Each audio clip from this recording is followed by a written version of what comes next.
France, la préférence suisse à l'embauche inquiète les frontaliers. Affiche du parti suisse l'MCG contre la venue de frontaliers français à Genève, en janvier 2017. Copyright Katia Michel. Ils sont près de 320 000 en Europe à se risquer chaque jour dans les bouchons pour aller travailler en Suisse. À la clé, un salaire 2 à 3 fois supérieur à ce qu'ils gagneraient en Allemagne, en Italie ou en France.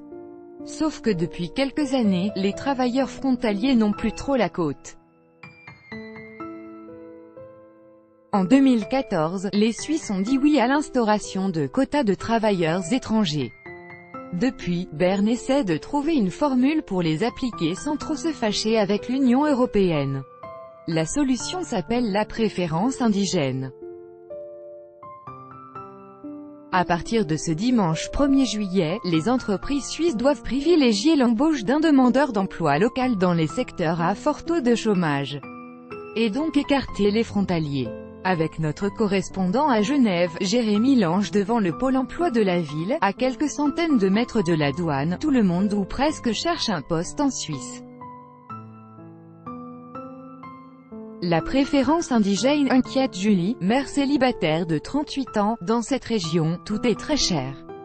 Et pour pouvoir se loger, manger à l'extérieur, on n'a pas vraiment le choix que de chercher du travail en Suisse. Ce n'est pas une bonne nouvelle. Pour d'autres chercheurs d'emploi comme Lauriane, la nouvelle loi ne change pas la donne.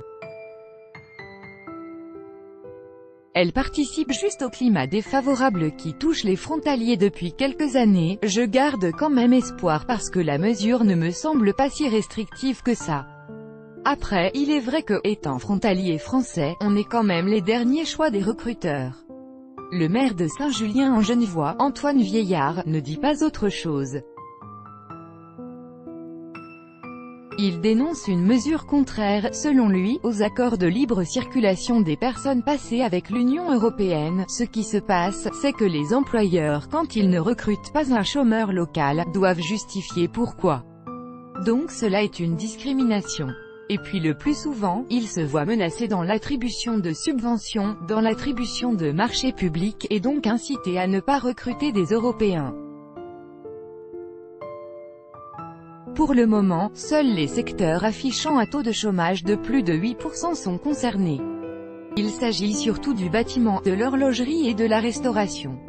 Le seuil passera à 5% dès 2020. Et écoutez, France-Suisse, l'épineuse question des travailleurs frontaliers, l'actualité francophone.